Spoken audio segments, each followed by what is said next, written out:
పచ్చి పాల వెన్నెలా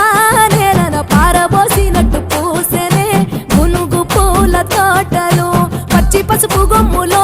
పసుపు తీసి రాసినట్టుగా పూచె తంగెడు కొమ్మలు వేల రంగుల పువ్వులో బతుకమ్మని చీరలు కోరేటిలో కలువలో